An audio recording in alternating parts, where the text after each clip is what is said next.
So here in Anchorage, there's a little mobile lab set up. It's like a little camper, and people are lined up to get COVID testing from their cars.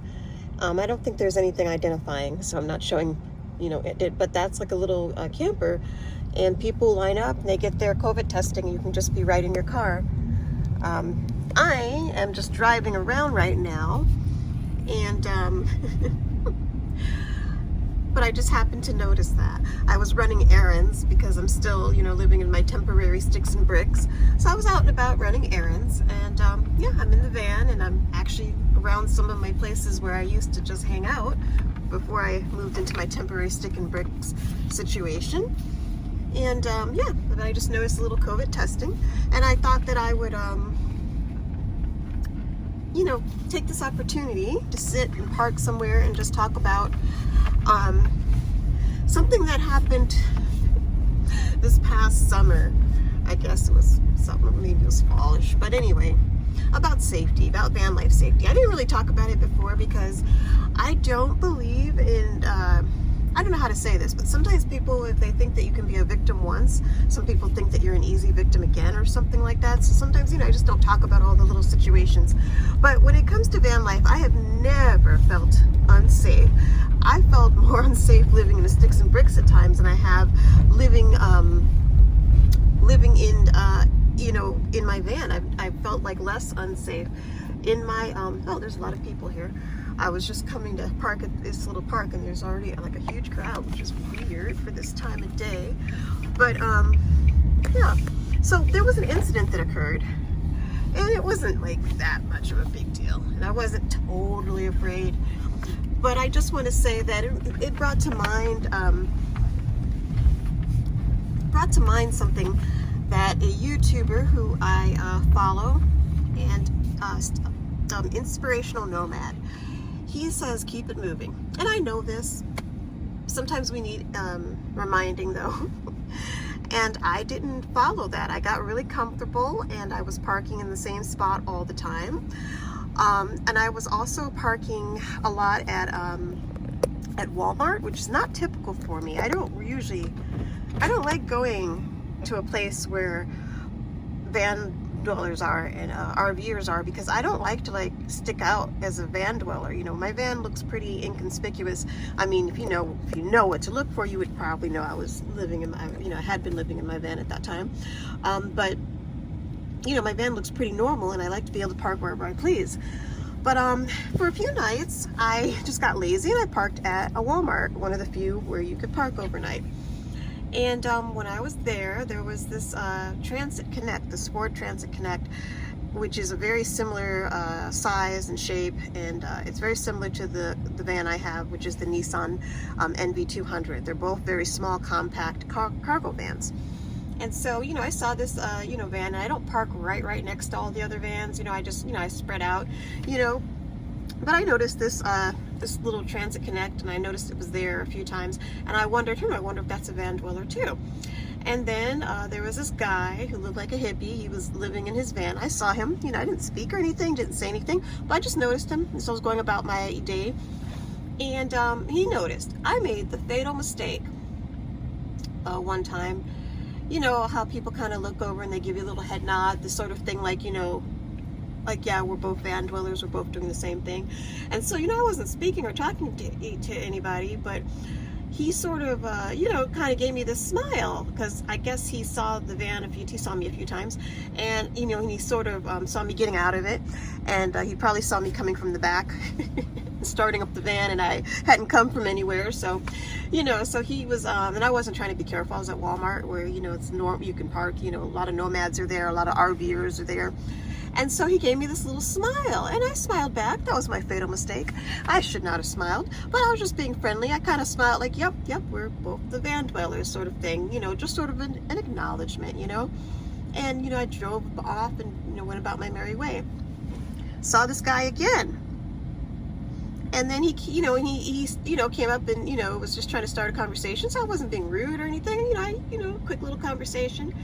But then it got really weird, and I felt uncomfortable But I was, because there's a lot of weird people in Alaska. I don't know if anyone knows this, but Alaska is a place where people are different and you are allowed to be different and people don't judge. So it wasn't like, so I was just sort of like, okay, I wanted to end the conversation and, exit from it. But I was nice and friendly to him. I wasn't like rude or anything. But then I noticed that he was sort of following me, when I, drove away, and he was sort of like trying to see where I went. And then I parked in a nearby area, not the exact same spot, but the nearby area. And I think he was canvassing the area looking for my van. And I was like, oh my gosh, if I had kept it moving like I normally did, that was like the one time like I got really comfortable and was like parking in the same general area. I was noticed, and a pattern was noticed, and I completely after that changed my total parking location because nothing came of it. I just felt it was weird. Okay, I'm not going to even go into all the great details about the nature of the conversation or anything, but let's just say that it was not it wasn't a good thing, and I can make friends with people and talk to people. I have friends who are guys, so it wasn't, I wasn't threatened because some guy was talking to me. I was threatened because this guy was just too different and had too much of an interest in me, and then he was obviously looking for me. I get, so anyway, I had to stay away from that area for quite some time. I have not seen him lately, and that's good. Don't want to see him. I wish him well. No hard feelings. But he had mental health issues, and so. But that's something I just want to discuss. The reason why I'm discussing it is because there was another YouTuber, the daughter of VanLife, and she mentioned that she recently had an issue with vandalism where someone spray painted her the side of her van, and I think it was because she believes that somebody wanted a parking spot, and that she was parked in another nomad's quote unquote their spot, and so that made me think about safety issues. But I just want to say I don't really have, that's like the worst issue that's ever happened to me. And to be quite honest with you, I've had weirdos come up to me when I lived in a sticks and bricks, so it's not like being in a van caused that. It was the fact that I was not altering my routine. I was going through the exact same pattern, and somebody noticed that. Even when you're living in an apartment, when I lived in an apartment, when I went home, I walked different routes. I didn't just always go by the same route every day at the exact same time. And that's something I've always done, but I got lax and I wasn't altering my routine enough. Somebody noticed the pattern, and that opened me up to be stalked or to be followed. So, so I don't think that was something that was an issue of van life. And I'm not gonna, and I didn't feel unsafe. I'm Alaskan, and I've had self-defense classes and I have weapons. So I'm not, so if something really bad had gone down, I would have, I have a safety plan in place. But at the same time, you don't want it to come to that. And so it just comes down to being more aware of your surroundings and keeping it moving, like Inspirational Nomad always says. And that's something that I failed to do. I want to mention something too. I'm living in a temporary temporary sticks and bricks sort of seasonal housing right now.